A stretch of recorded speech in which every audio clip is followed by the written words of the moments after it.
The Red Dirt D&D podcast is brought to you by Pro Laser Cuts. The Oklahoma company provides pre-made and customizable design laser cut dice towers, tokens, and more, developed by a gamer for gamers, and now available to enhance your tabletop game. Pro Laser Cuts products can be found at many Oklahoma City area game stores, local events, and now available online at prolasercuts.com. That's laser and cuts with a Z, Pro Laser Cuts. And by SD Way Gaming, where dice goblins unite. Our friends at SD Way Gaming celebrate the beautiful dice players handpick for their games and splendor. SD Way Gaming has expanded to include many tabletop gaming varieties, accessories, and similar fun necessities to include a service for your dice addiction. You can shop for a variety of products at sdwaygaming.com or find SD Way Gaming on Facebook.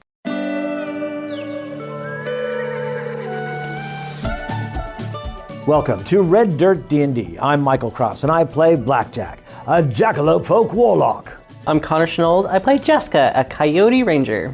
I'm Johnny Payne, and I play Krell, a dragonborn monk. I'm Kimberly Cross, and I play Beatrix, a swashbuckling rogue. I'm Kiri Hester, and I play Billy, a possum fighter. I'm Brooke Bullock, playing Ziansi, a Spider-Kin cleric. And I'm Aiden Cross as your Dungeon Master.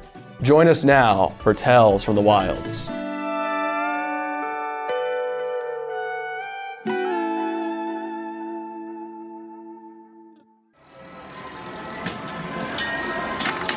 The sounds of the carnival are in full swing on the second day. Our group has found out different revelations as they are figuring these things out. It's approaching maybe evening time. The two groups who are not with the theater, the investigation group and the snack shack group, you all find yourselves actually meeting up outside of the amphitheater. You hear sounds coming from the amphitheater, but you see nothing on the stage. Now, we sent a Bunny Boy note.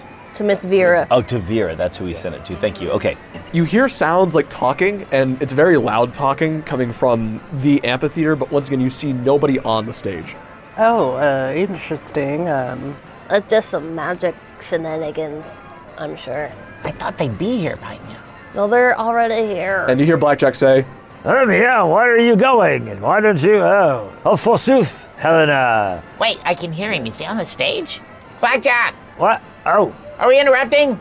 completely? Did you work out invisibility again? No, we're doing a show. cut, everybody, as Amir says, well, let's take a 5-minute break. Jaska, Krell. why does he want to cut everybody? Is it some sort of ceremony? Yeah, I think it's one of those metaphors. You know how, like, when people go up on stage, they say break a leg. It's not actually that you want them to break a leg. It's more like a do your best and almost as if you're gonna break a leg. For people who take things literally like Mr. Krell, idioms are difficult to understand. It's just a silly saying. Beatrix and Blackjack, you all may go towards your party now. And so I run as quickly as I can over to Ziansi, and I'm like, Ziansi, you're not going to believe this. You're not gonna believe this! Oh, no, there was a woman. Right? There was a woman. Her name was Ivnalia. Hey, maybe we should go sit in the corner of the stands and, like, whisper quietly. Oh, that's right. Jaska's Okay. line. I'm learning from her. Yes, you are. Okay, so we go to the corner of the stands and we sit close together and whisper. Let's go grab something to eat over at the snack shack. I mean, sure, Mr. Revere is still there. I mean, I'm not hungry at all. Why not? I've been eating Pixie Puffs all day. That must be nice. I want some of your Pixie Puffs. Did you get to try your new recipe? I can't believe I'm saying this, but focus! Here, have a bag. And I put a bag of Pixie Puffs on the table so we can sit and talk about this stuff. I think we should start one at a time rather than just trying to shout at each other everything that we've learned. So let's have Blackjack go first. So you said to look for anything suspicious. Well, as soon as we got on there today, there was a woman who was introduced who was going to play the character of Titania. And it turned out to be a blue dragonborn named Ivnalia. That's highly suspicious and yet not suspicious because it seems too obvious. Why would anyone choose the name of Nalia? Well, did you find that out, Beatrix? Why she was named Ivnalia? Her mother admired the character Ivnalia, and so to honor that character, named her child Ivnalia. That's what I seem to gather. I don't mean to be judgy, but what kind of positive characteristics did they admire? Well, if you think back to the original story and not the blue dragon that's been haunting us, she fought really hard for her family to protect them. Yeah, and Yeah, you it also was the strength of character. You also remember she was a that protector. the main one who was causing problems for the Feywild all those years back was Dreadhunter, who has since disappeared, basically. Rumors are he's beneath the castle, the tree castle, but you don't know. Wasn't he in the tree? He's something like that, in the yeah, tree. Yeah. And we think that maybe he might have been just a really bad influence on her, but of course we also ended up killing one of her children, so... Well, do we think that this Ifnalia's family has a connection with her then? Are they like former servants or Well, here's the thing is, the blue dragons, you met the blue kobolds. Yeah, that's what we want to tell you. It's not our turn yet. It's not our turn yet. It seems like the blue dragonborn and blue kobolds are no longer under her service, but they are obviously still around, and we can't hold that against them.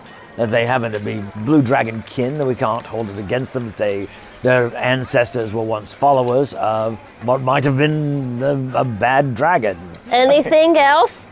Well, there's something going on with Amir, who's our director, and the fact that he seemed to be very calm about the fact that people were just disappearing and other people were coming in to replace them.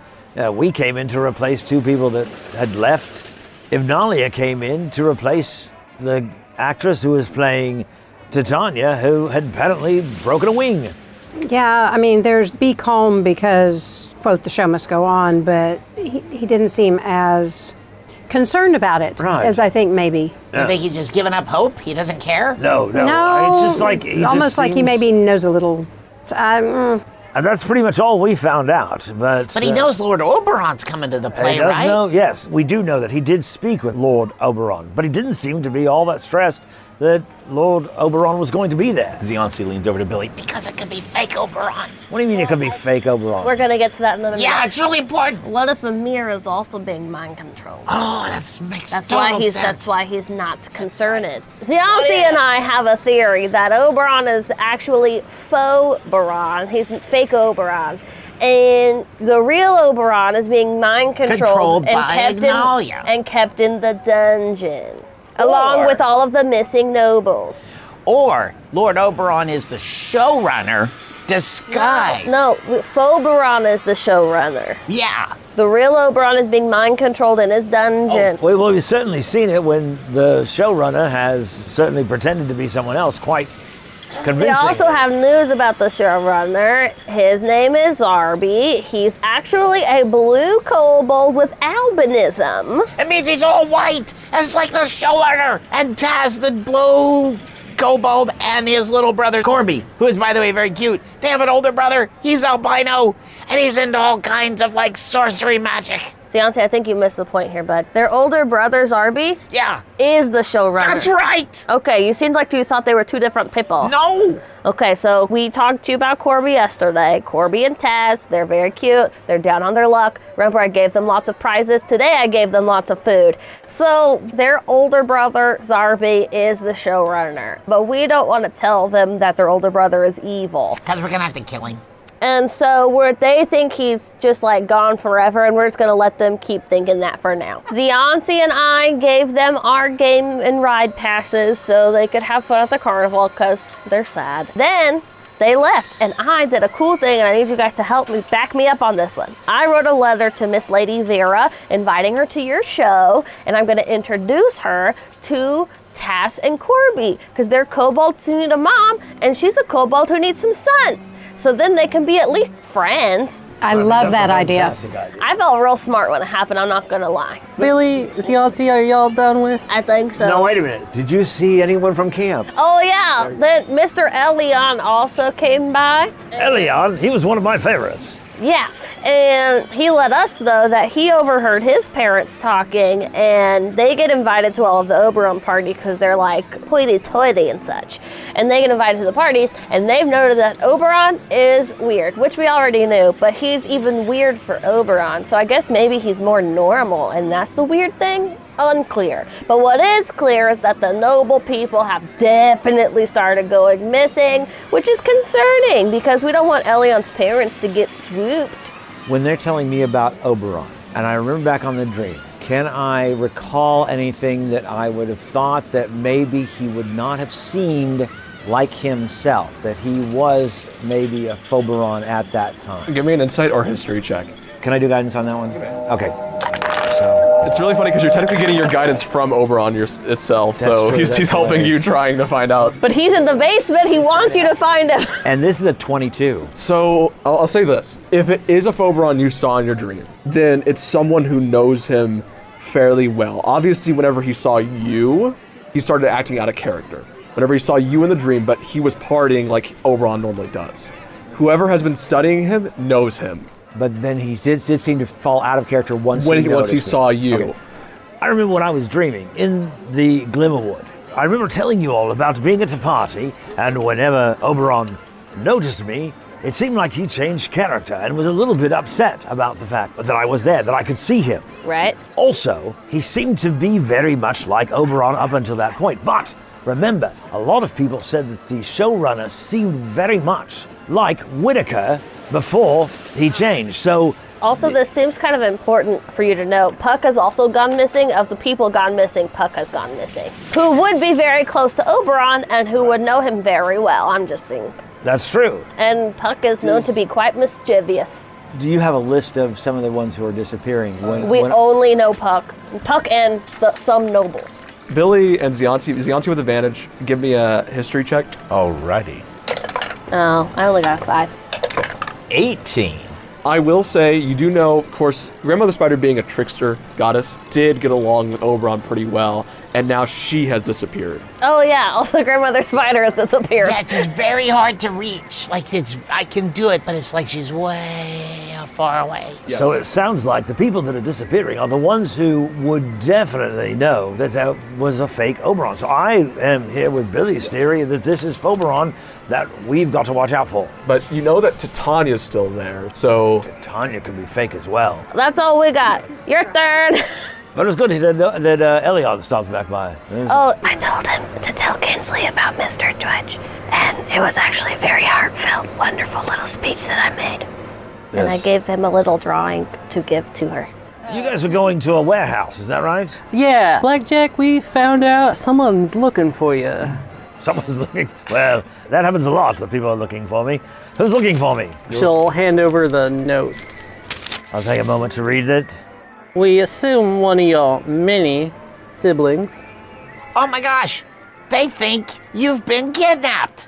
Well, that's better than being banished, I suppose, for like reputation. As you see me reading it, my face starts to fall. And I start to realize that, oh, I didn't even think they would miss me. So, Give me another history check. Or insight. 20. First off, you recognize the handwriting as one of your younger siblings, Luna Fox. She is the one who has an affinity for the night and the stars, often spending hours stargazing and divining the future through celestial patterns. That's the Luna Fox. She's, Luna? yes, she's about 5 years younger than I am. And the other one you recognize just from the elements of roguishness is Nightshade, 1 of 9 in the litter. Nightshade is known for his affinity for shadows and stealth, often using his abilities to scout and gather information for the family. So when your mom named you Blackjack, did she think you were just going to be really big into gambling? She didn't name me Blackjack. Oh yeah, I forgot that's not your real name. Right.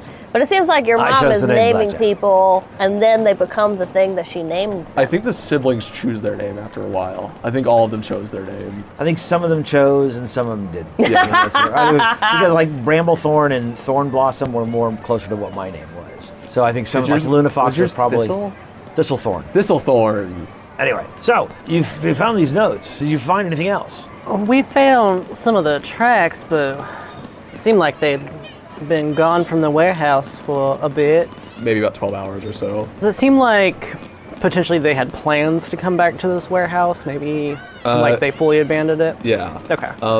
But you do know that their next place they're probably going to be is whenever Oberon makes his appearance tonight. Since the suspicion is so heavily on Oberon, I assume they'll make whatever their appearance is tomorrow during the play. No, he's showing up tonight just to be introduced, and basically, it's kind of like when the mayor shows up and says something inspiring at a carnival or something like that, you know. He's giving an address. So is this a function like a party that he's going to show up to? It's basically a public announcement. All right. So we should definitely be there. Did it seem like they were going to be going back to the warehouse at any time? I don't think so. I think they abandoned it once whatever their plan is was set in motion. Well, then I think we should head over to see if we can find out any more about this Lord Oberon and when he's going to actually be speaking. And as you say that, trumpet sound in the distance. I was about to say, actually at this point, Lucky will come over and say, oh, are you all going to Lord Oberon's address? It's about to happen, just 30 minutes or so. Where's it located? The amphitheater. Oh, Excellent. Well, let's head to the amphitheater then. So, heading over there, you see a gigantic crowd has sort of gathered around the amphitheater. All the seats are already filled by the time you get there. Lucky looks at you all and says, okay, well, I have to get to the stage real quick, but you all just relax, have fun. I'm sure this is going to be great. And he darts off as everything is getting ready for Lord Oberon's arrival.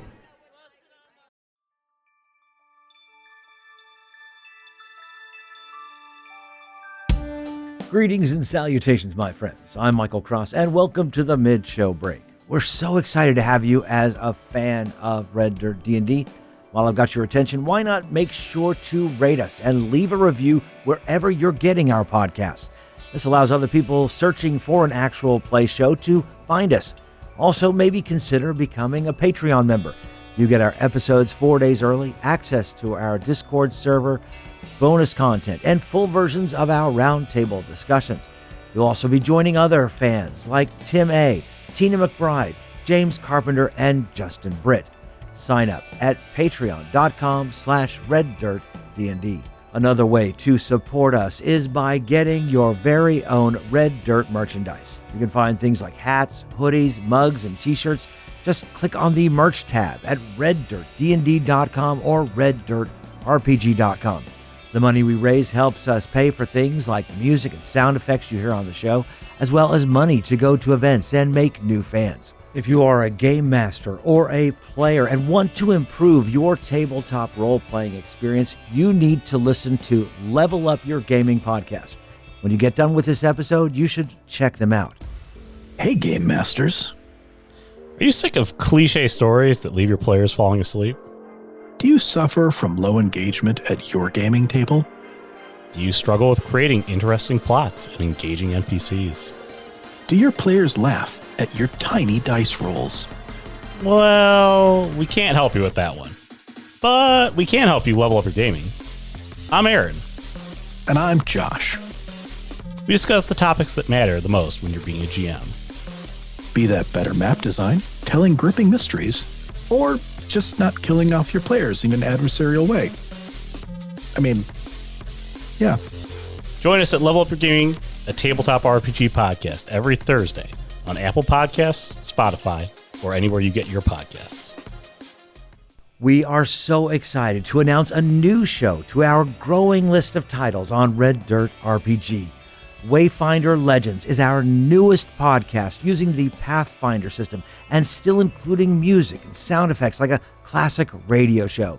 You can find Wayfinder Legends on Apple Podcasts, Amazon Music, Spotify, or wherever you get your podcasts. If you're looking for more content from Red Dirt RPG, make sure to check out our YouTube page with Mysteries of Beatrix live every Wednesday. Keys from the Golden Vault from the Red Dirt Outlaws dropping every Tuesday at noon, and Plausible Deniability every other Thursday. So come check it out at youtube.com/@RedDirtRPG or search for Red Dirt RPG on YouTube. We would love to hear from you. Find us on social media at Red Dirt RPG on Facebook, TikTok, Instagram, and Threads. You can also get in touch with us through our website at reddirtrpg.com. All right, I think that's everything I need to tell you. Right now, let's head back to Red Dirt D&D.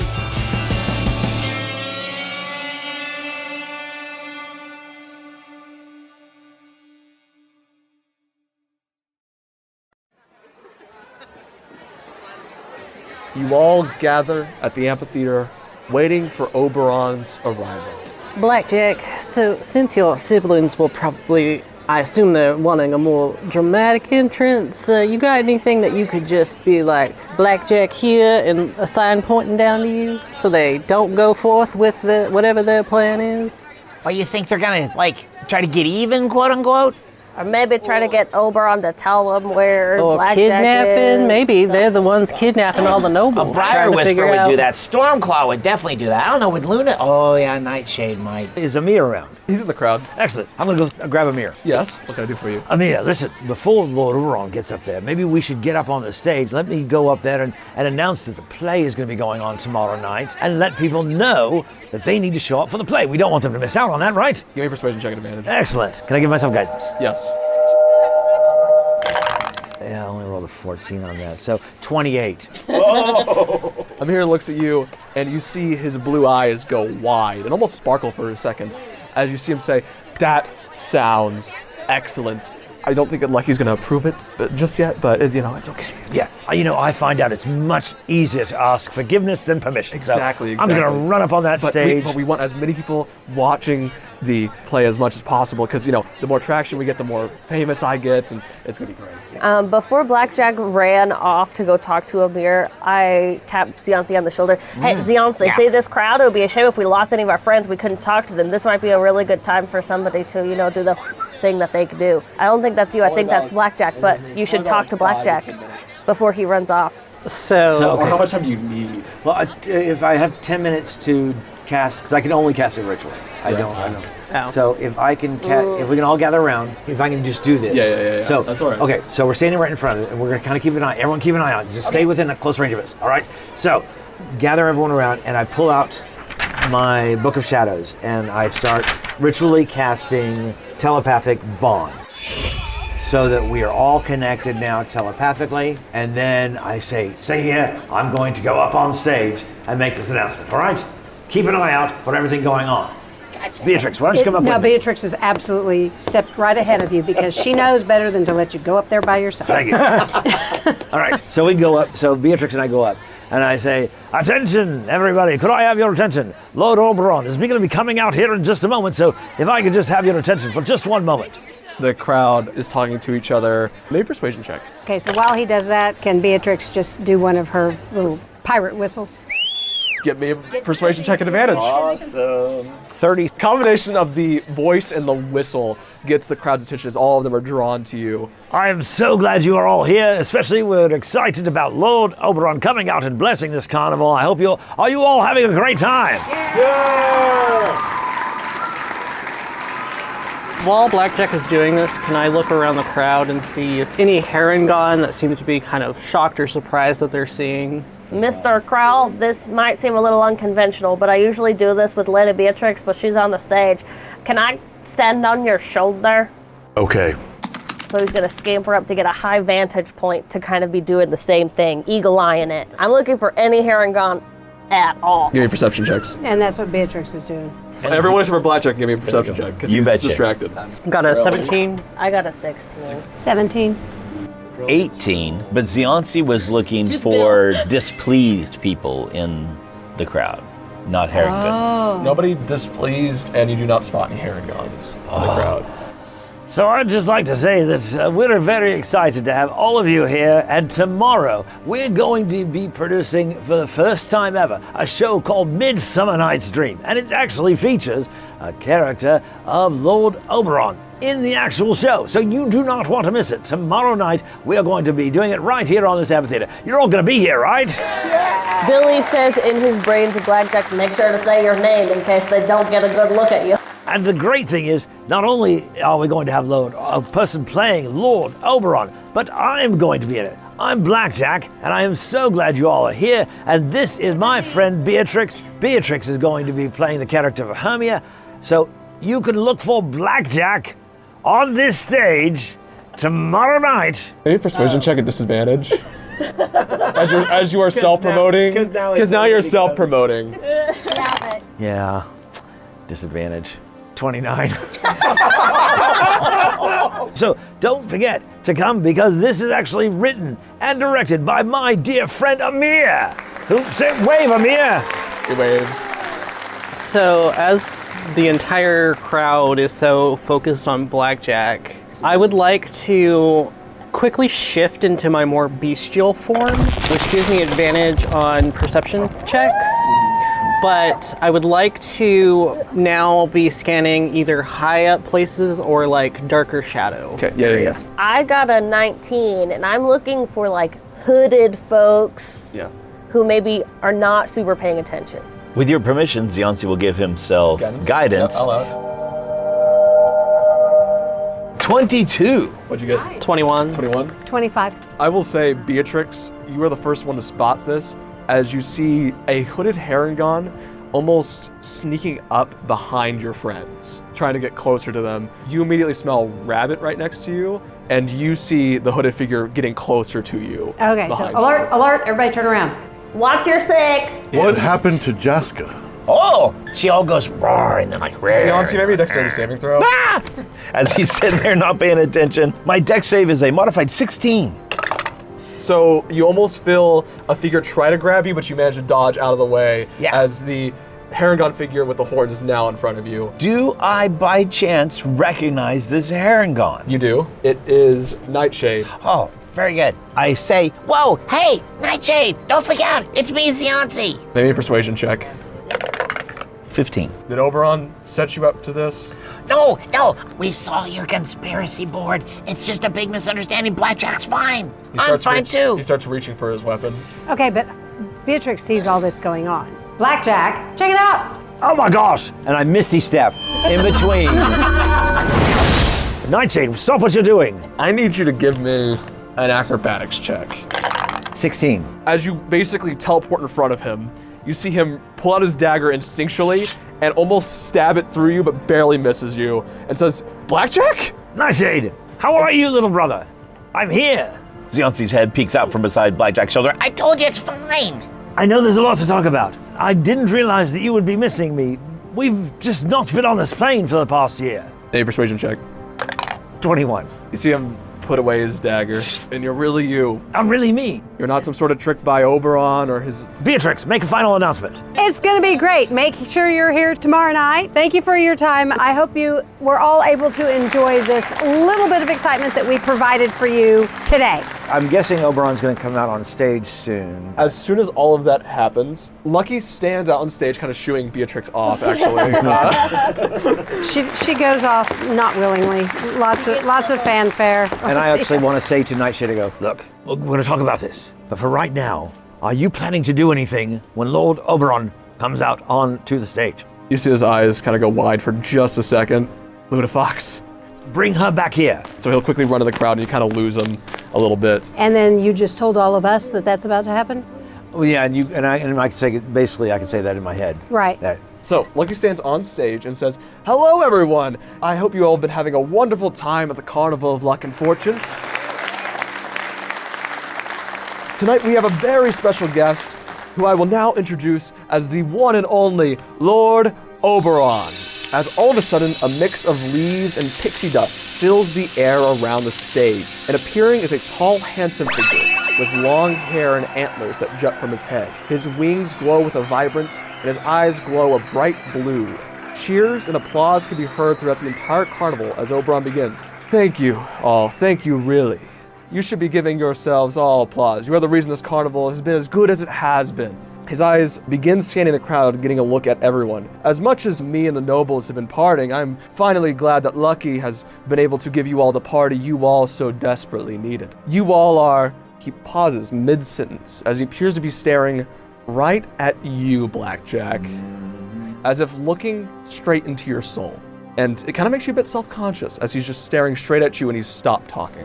And you all hear in my mind, it's like he's looking into my soul, and I'm starting to feel a little self-conscious. Oh, like your dream? Can I do any type of insight to see what all, like, on Oberon's face, kind of his... Okay. Has it been a full minute yet since I shifted? I'd say no. 22. Looking at him, you were kind of expecting a look of a little bit of anger, or maybe even some happiness of seeing him, or some sort of emotion, but you're not getting a detection of anything. It's almost just like a blank stop and stare at him. There's nothing behind his eyes. Through our mind link after Blackjack says he's feeling weird about his look, and Jaska pipes in. It's like there's nothing behind his eyes, like... And that's when Billy will switch from Krell to Blackjack. After maybe like few seconds, the crowd is starting to murmur a little bit. He says, I'm terribly sorry. I seem to have lost my words. You all are the lifeblood of the city. Without you, it would never be what it is. And for that, I thank you. Keep on partying, Athenas. Keep on partying. And suddenly you see Oberon disappear in the same bit of pixie dust and leaves that he appeared in. At this point, walking back with the figure of Luna Fox is Nightshade. I go over and give her a big hug. Luna Fox, I'm so glad to see you. I'm so glad you're safe. Listen, I didn't think about you not knowing where I was. I figured you would just figure that I'd gone, like that Ziansi and I were off on one of our many adventures. As you bring in for a hug, she breaks it, looks at you and says, you were gone for a year, and then slaps you. And I probably deserve that. Listen, Oberon was involved. He actually banished Ziansi and I for no fault of anything that we did. That's not the story we were told. Do an insight check. You're gonna have the basically druid do an insight check? Okay, give me a deception check. Deception check. 23. She surprisingly got higher. She No, says, that's right. really?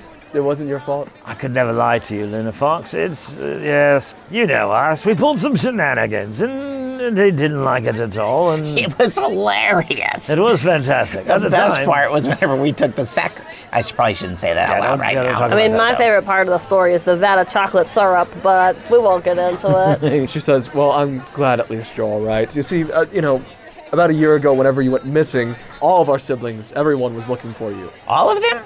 Well, we didn't go as far out. It was more near the area where we live, out in the farm. Right.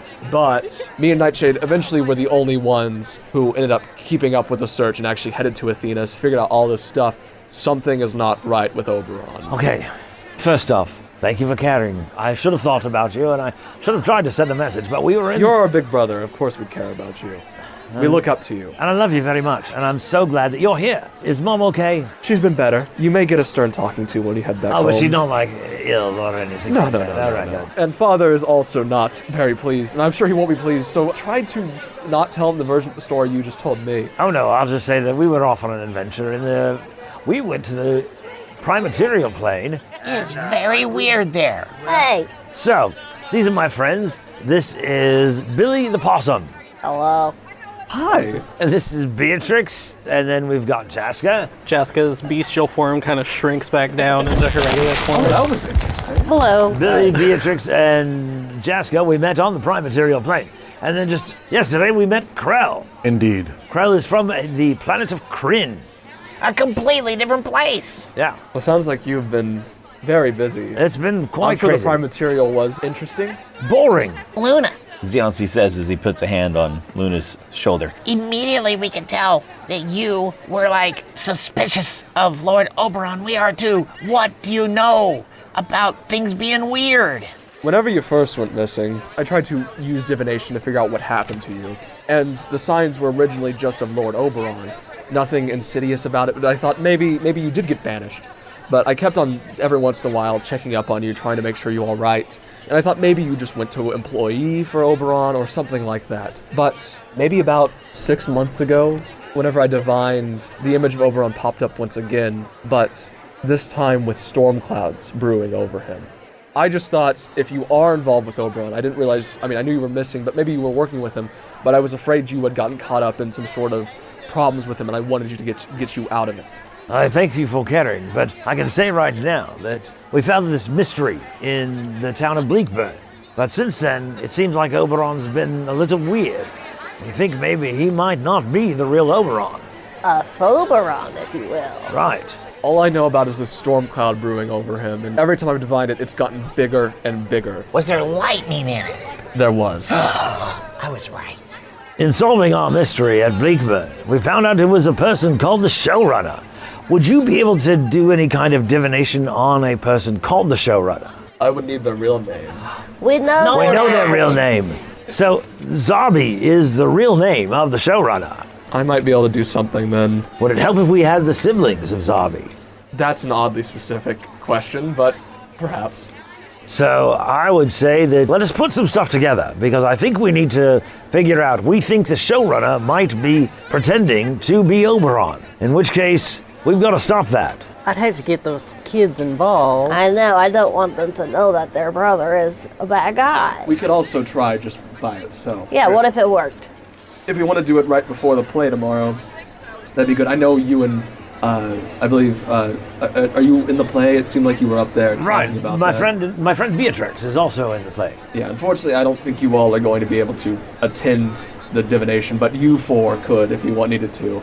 All right. I don't think we got anything else going on. So, as we zoom out from the city, the moonlight shining down on it, you can see off in the distance storm clouds moving in.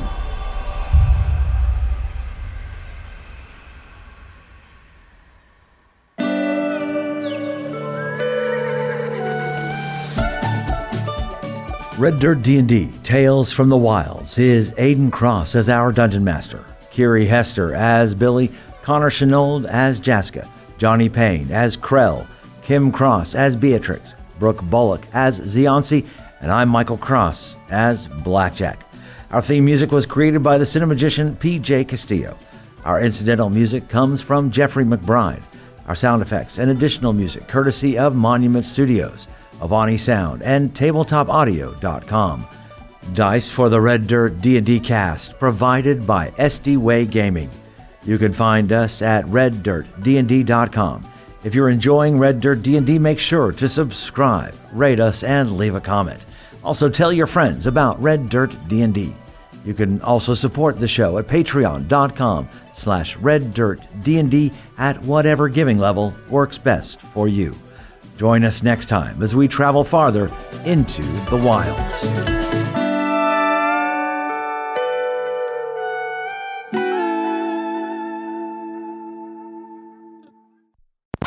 The two groups who are not with the theater, you all find yourselves actually meeting up outside of the amphitheater. The whistle blows and we say, wahoo, and we slide down the back of a brontosaurus because we're off of our shift. Yabba dabba doo! Jaska, Krell. why does he want to cut everybody? Is it some sort of ceremony? Yeah, I think it's one of those metaphors. He's gonna cut them later. I love you. Connor's totally be like, okay, that comes from cut the film, and we're gonna splice it later. But that film hasn't been invented yet, so how do I explain? I'm learning from her. Yes, you are. A woman? I thought you meant I'm learning from a woman and you were scandalized. Oh, it's only the first recording, guys. Older women make beautiful. Never mind. I think we should start one at a time rather than just trying to shout at each other everything that we've learned. So let's have Blackjack go first. Because he's going to anyway. Blue dragon kin, we can't hold it against them. Their ancestors were once followers of what might have been a bad dragon. I don't know. Once a drow, always a drow in my book. Once a draconian, always a draconian. I thought about saying draconian instead. Maybe. I wonder if it's like a Macbeth situation where like the play is like cursed. I do not think you were supposed to say that. We're not in the theater. I'm not in the theater. We're at the snack shack. I do want to point out, he did just say take 5, and you guys went all the way to the snack shack, so I guess it's just... Oh, we took 5? I'm going to... He basically meant just... We're done for the day. Yeah. Take 5 hour-long break. Take a 5 hour-long break. 5 hour-long break. Take 5 days.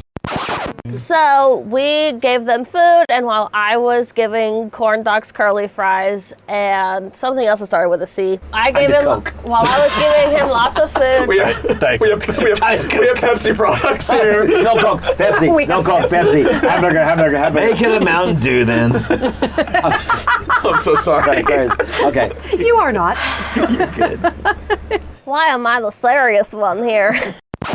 They think he's just like gone forever, and we're just gonna let them keep thinking that for now. Did they think he'd actually died? Yes. We never got into detail about how they died, so... It doesn't matter. Yeah. He moved on to the Kobold Ranch up in the sky. He's on a farm upstate.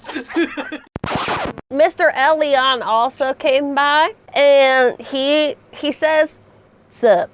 And then he... Yeah, if he said sup. Krell, that means hello. I am here with Billy's theory that this is Foberon that we've got to watch out for. But you know that Titania's still there, so... Titania could be fake as well. Yeah, fake Tanya. That's not as cool. No, it's not. Photania. Photania. Not as Photon. cool. Photon. No, not Photania. as cool. Stop trying to make Photon happen. It's not happening. Did it seem like they were going to be going back to the warehouse at any time? I don't think so. I think they... Well, I mean, it wasn't that much money. It was like 10 gold pieces. 10 gold, yeah, that's nothing. You don't know my family very well. You could also assume maybe they left in a hurry, and you could also just assume maybe the DM just did not think about that, so... Are you all having a great time? Yeah! Fantastic. It's okay, I guess. Yeah. Yeah. Disadvantage. 29. 1 point better than the original persuasion. And You got 1 it. point lower. There's one guy who goes, Get off the stage. Okay, so alert, everybody turn around. Watch your 6. Remember, we can all talk telepathically. Yeah, that's what I'm saying. I am freaking just out. I hear walkie-talkie. people in my head. Oh, I'm so sorry. What is happening? Krill, don't freak out. It's just us. We can do this in your head. It's cool. We should have warned you. We normally do that. Thank you for your time. I hope you were all able to enjoy this little bit of excitement that we provided for you today. This was our performance at Macbeth. Don't say Macbeth! You all are the lifeblood of the city. Without you, it would never be what it is. And for that, I thank you. Keep on partying, Athenas. Keep on partying. Stay classy, Athenas. Do you know your father's alive, right? Oh, yes. Yeah. Oh, yeah. I'm one of the weird adventurers whose entire family is still alive. And Mine father, is dead, but that's just because of the lifespan of a possum. Would you be able to do any kind of divination on a person called the showrunner? I would need the real name. Aiden. Honestly. You're not supposed to speak the true name out into the world. Saying the showrunner is already silly enough. I was not going to name the showrunner's actual name my name, or else that would be really confusing. I should have made an anagram of my name. Is what I should have done. Shoulda, coulda, woulda. Oh, well. Too late. You all are the lifeblood of the city. Without you, it would never be what it is. And for that, I thank you. Keep on partying, Athenas. Keep on partying. Stay classy, Athenas.